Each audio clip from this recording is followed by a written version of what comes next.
Hello friends, दोस्तों कल मैंने एक क्लाइंट से पूछा यदि आपकी सारी टर्म्स एंड कंडीशन मैच कर जाती हैं, प्रॉपर्टी का प्राइस भी आपके अकॉर्डिंग हो जाता है, तो आप डील कब तक क्लोज कर देंगे। तो उन्होंने मुझे बड़ा आश्चर्य वाला जवाब दिया, विकास जी पिछले 2 साल से मैं प्रॉपर्टी देख रहा हूँ, 20 से ज़्यादा प्रॉपर्टी डीलर मुझे प्रॉपर्टीज दिखा चुके हैं, पर आज तक किसी ने ऐसा क्वेश्चन नहीं किया। दोस्तों यदि हम सवाल नहीं पूछेंगे तो बायर हमसे ऐसी फ्री की सर्विस लेता रहेगा। हमें अपना बिजनेस इंक्रीज करने के लिए क्वेश्चन पूछने पड़ेंगे। आज मैं बात कर रहा हूं कुछ इंपॉर्टेंट क्वेश्चंस की, वो आप जरूर पूछें। साथ ही साथ उन क्वेश्चन पूछने का हमें क्या बेनिफिट है उसको भी डिस्कस करते हैं। दोस्तों आप अपने क्लाइंट से बड़े इनिशियल स्टेज पे ये क्वेश्चन कीजिए, सर जो आप प्रॉपर्टी परचेज करना चाह रहे हैं इसका डिसीजन किसी अदर प्रॉपर्टी की सेलिंग पे तो डिपेंड नहीं करता है। मैंने इस प्रॉपर्टी लाइन में अनुभव किया है दोस्तों कि बायर्स 2-2 महीने, 4-4 महीने, 6-6 महीने प्रॉपर्टी देखता रहता है प्रॉपर्टी डीलर्स के साथ, और जब प्रॉपर्टी पसंद आकर मीटिंग की स्टेज आती है तो पता लगता है उन्होंने अपने होम टाउन में कोई प्रॉपर्टी बेचनी है और उसकी सेलिंग के बाद ही वो परचेज कर पाएंगे। फ्रेंड्स यदि आपको इनिशियल स्टेज पे पता होगा कि उसका डिसीजन किसी पे डिपेंड है तो आप अपनी वर्किंग की प्रायोरिटीज उसके अकॉर्डिंग दे सकते हैं। साथ ही साथ आप उस बायर को ये एजुकेट भी कर सकते हैं कि सर आप पहले प्रॉपर्टी सेलिंग पे कंसंट्रेट कीजिए, आप पहले प्रॉपर्टी सेल कीजिए, उसके बाद प्रॉपर्टी सर्च करेंगे तो अच्छा रहेगा। दोस्तों आप क्लाइंट से क्वेश्चन करके जरूर जानिए उनका बजट कितना है। यहाँ मैं सजेस्ट करूँगा आप किसी से डायरेक्ट बजट पूछते हैं तो वो सही आंसर नहीं मिल पाता, तो आप इस क्वेश्चन को इस तरह से कीजिए, सर आप किस रेंज में प्रॉपर्टीज देख रहे हैं। मेरे पास 50 लाख से लेके 20 करोड़ तक की प्रॉपर्टीज हैं, तो मैं आपको 1 से 2, 2 से 3 या 3 से 4 करोड़ की रेंज की प्रॉपर्टीज दिखा दूं।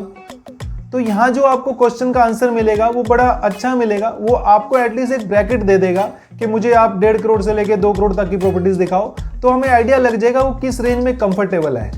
बट इस क्वेश्चन का आंसर जानना बड़ा जरूरी है, क्योंकि इसके अकॉर्डिंग ही आप अपनी वर्किंग प्लान कर सकते हैं। आप यदि 1 करोड़ के बायर को 3 करोड़ की प्रॉपर्टी विजिट करा रहे हैं तो वो भी यूजलेस है, और यदि 3 करोड़ के किसी का बजट है और उसको 2 करोड़ की प्रॉपर्टी दिखा रहे हैं तो वो उसको पसंद नहीं आएगी।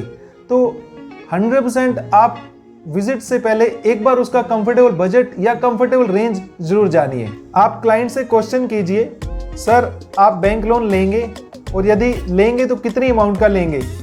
दोस्तों यदि इसका आंसर आपका बायर देता है कि मुझे तो बड़ा मिनिमम लोन लेना है या बैंक लोन की जरूरत नहीं पड़ेगी, तो आप इस बायर के अकॉर्डिंग अपनी वर्किंग प्रायोरिटी दीजिए। ये बिल्कुल राइट बायर है, इस पे आप कंसंट्रेट करेंगे तो बड़ी जल्दी ये डील क्लोज हो सकती है। दोस्तों यहाँ एक चीज़ का ध्यान रखना, mostly 80 to 90 buyers initial stage पे आपको ये कहेंगे मुझे मैक्सिमम लोन लेना है। तो इस क्वेश्चन को आप थोड़ा सा रिलेशन डेवलप करने के बाद पूछेंगे तो आपको राइट आंसर मिलेगा। दोस्तों क्लाइंट को प्रॉपर्टी विजिट्स कराने के साथ साथ उससे क्वेश्चंस भी करते रहें कि उसको हर प्रॉपर्टी में क्या चीज़ अच्छी लगी, उसके लाइक्स क्या हैं, डिसलाइक्स क्या हैं, उसकी क्या लिमिटेशंस हैं, यदि वो वास्तु में बिलीव करता है, न्यूमरोलॉजी में बिलीव करता है, किन प्रॉपर्टीज़ को अवॉइड करना है, किन प्रॉपर्टीज़ उसकी प्रायोरिटीज़ हैं।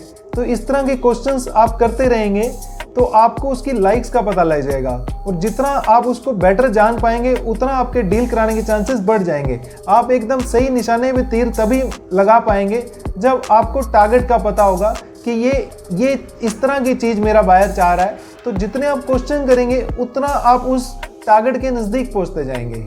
सबसे इम्पोर्टेंट क्वेश्चन, सर आपको प्रॉपर्टी पसंद आ जाती है, रेट भी आपके अकॉर्डिंग हो जाता है और सारी टर्म्स एंड कंडीशन मैच हो जाती हैं, तो आप डील कब तक क्लोज कर देंगे। दोस्तों इस क्वेश्चन के आंसर के अकॉर्डिंग आप अपनी वर्किंग कीजिए। कुछ क्लाइंट्स ऐसे होते हैं जी मैंने तो अभी देखना शुरू करा है, अभी 4-6 महीने बाद डिसीजन लूंगा।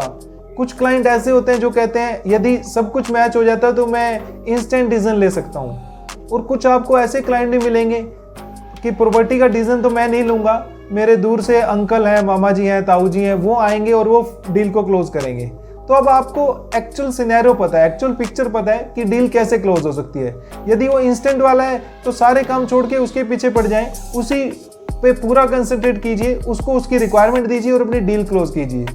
और आपको पता है उसने अभी 4-6 महीने, 8 महीने, 1 साल लेना है, तो आप अपनी वर्किंग की प्रायोरिटी उसी अकॉर्डिंग कर सकते हैं, उसको विजिट उसके अकॉर्डिंग ही करवाएंगे आप। और एक बड़ा इंपॉर्टेंट चीज, उसने आपको बताया कि मेरे अंकल आगे डील क्लोज करेंगे, तो अब आपको पता है कि रेट की नेगोशिएशन पहले आप जो इन तक करेंगे, उसके बाद अंकल जी मीटिंग वाले दिन आएंगे तो कुछ अमाउंट उनके लिए भी रखिए, क्योंकि वो भी आके फिर एक्सपेक्ट करेंगे 2-4-5 लाख रुपए की और नेगोशिएशन हो जाए। तो यदि आपको पूरी बैटल ग्राउंड की फील्डिंग बिठानी आ जाएगी तो आपकी डील उतनी फास्ट हो जाएगी।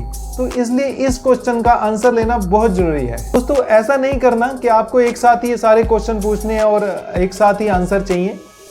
जितना आप राइट टाइमिंग पे क्वेश्चन को इफेक्टिवली पूछेंगे उतना आपको राइट आंसर मिलेगा। तो जितना आंसर राइट होगा उतने आपके डील होने के चांसेस बढ़ते जाएंगे।